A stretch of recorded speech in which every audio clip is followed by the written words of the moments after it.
Mung kepingin weruh panglimbang 5 menit dina Kemis Kliwon tanggal 20 September taun 2020 kapethik saka Injil Lukas bab 9 ayat 7 tekan ayat 9. Akeh wong padha kepengin ketemu Gusti Yesus nanging ora kabeh antuk berkah sarta kaslametan saka panjenengane.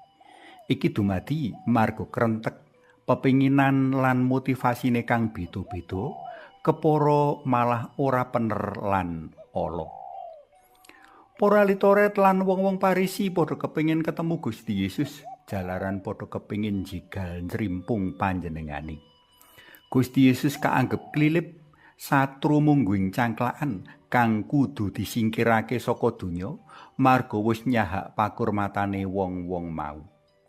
Wong akeh kang padha nyipati Gusti Yesus yasa pangeram-eram nikel teko akhir roti padha kepengin ketemu Gusti Yesus marga kepengin urip kepenak tanpa gelem nyambut gawe. Wong akeh kang ketemu Gusti Yesus amung winates tekan kahanan mlungu jalaran keperanan mring sakeh pangeram-eram nanging ora ngandel menawa Gusti Yesus mono satemene Sang Juru Slameting manungsa. Obser penatus baturi kasarasake jalaran banget pitaya Gusti Yesus minangka Sang Juru Slamet. Lazarus kauripake saka pati jalaran Maria lan Marsa sedulure wadon padha asrah kapitayan marang Gusti Yesus minangka Sang Juru Slamet. Wanita kang lara ngrajak getih kasarasake jalaran percaya menawa Sri Yesus bakal nyarasake lan nyelametake dheweke. Maria Magdalena kaluarake saka setan pitu jalaran percaya menawa Gusti Yesus bisa nyelametake dheweke. Sakeus uga kaguyang kanugrahan saka Gusti awit martobat sakwise ketemu karo Gusti Yesus.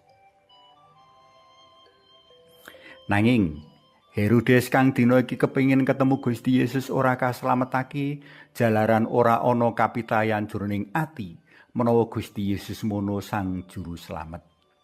Herodes amung kepengin ketemu Gusti Yesus kang jarene ngedapi-dapi. Herodes amung kepengin Gusti Yesus kepengin ketemu Gusti Yesus minangka wong hebat kang ngelekake marang katiyasane para nabi biyen.